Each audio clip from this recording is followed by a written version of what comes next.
First getting to do music. I was a rave MC. Right. Yeah. What year are we talking? Well, going back to producing, Dan CJ, I don't know if you remember that, you're about the same age as me, aren't you?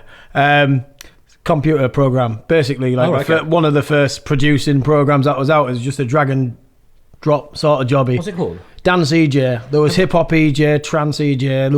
There was a set of them. I remember something like that for the PlayStation called Music, where it was already like written similar Music 2000. And you used to just drop them in where you wanted. You can interchange them.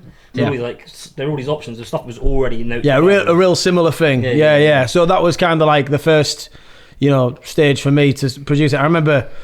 I don't know if it was actually Music 2000 or something else. Remember Music 2000? I remember getting that from the game shop. Yeah. When you could rent stuff out and that. Yeah. Back in the day, and not that old. Back in the day when you could go to Blockbuster and get video. So bad accents. I miss those days. Jamaican Yorkshire. Miss those days. But I remember making this like it was like a and it was like some shitty bass.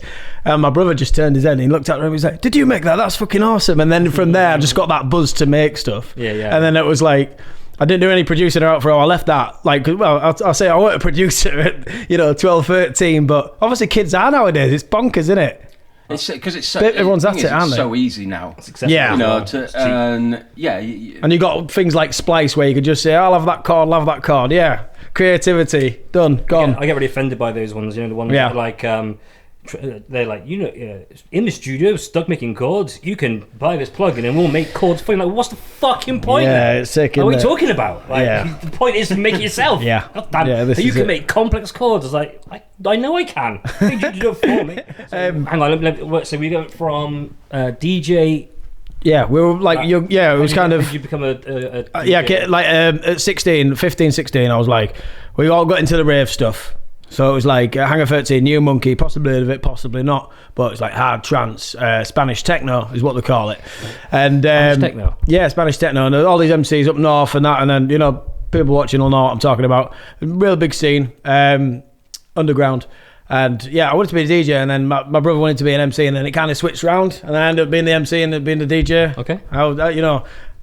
Every time I DJ, it sounds like fucking spanners in a washing machine. So don't want Stampede coming through Fruit Room, double beating. But took on that MC role, and I kind of went up the ranks in that, and I enjoyed doing that. I loved the buzz. Again, it was coming back to and you'll get it when you go out and stuff. People coming up to you. "Oh, it was really good. That was awesome." And then you get that little buzz, and it just keeps you going. It keeps you motivated to do stuff. I go to an MC gig and I'm like, "Oh, when are you going to get up?" and that, and people want to meet. It's just a special thing, and I think I've carried that. That spurred me on to do music even more throughout years. Throughout years, that my Yorkshire accent coming out. Throughout years, yeah. Mate, we're in Yorkshire. You're allowed to have the accent. So like Cockney, be like, what the fuck? Hey, this guy switch it a little bit. Obviously, I'm a son at 24, and I might as well tell my life story. Fell over. No, I'm a son at 24, like kind of chilled out, and I thought I can't do this rave shit anymore. I mean, I was getting like. It's like there's a lot of MCs on one lineup. We're getting places like Wigan Pier, and I went with a group called the Blackout Crew. I don't know if you've heard of them. That we did a gig with them in my hometown Malton, which is not far away from here. Blackout Crew. Yeah, and they went on Clubland and everything, and it was just like seeing them on Clubland. They were like, "Oh, I know them guys." You see your mates blow up, and you've probably seen it with some of your friends, and you're just like, "Wow, what's going on?" MCing at raves to like being KidB. Yeah, I was kind of like doing these raves, and it was one of those things that you do it for the love and that, but I weren't getting a great deal of money. And now my son, so it was like traveling and that, and going over to different places, go up to Newcastle. Scarborough, just different places where there were raves, because it's again, with it being underground, there's only certain places you can go. It's not like you can go to local pub and start mic check 1 2 when the place to be. Everybody feel like ecstasy, they're like, Garage what the fuck's this guy doing? What's he doing? What's in he doing? Pub. Get him out. Local working men's club with our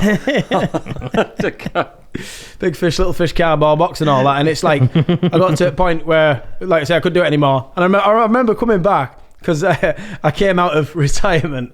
I retired for a little while, and then I had my son. Everything slowed down, and then I was like, I started on FL Studio at home. Because I was at home all the time. I weren't going out doing gigs or anything. So I started on that, and I thought, yeah, it's okay and that. And then, like I said, I came out of retirement to do another rave gig, and I remember coming back, and I got back early hours at morning, 4 o'clock at morning, and that, and you know, obviously raves, the late gigs, you know, you finish it, you walk out at 6 o'clock at morning, you know, and you know the rest, and I was coming back. I remember going around Lidl with my missus, and we're like,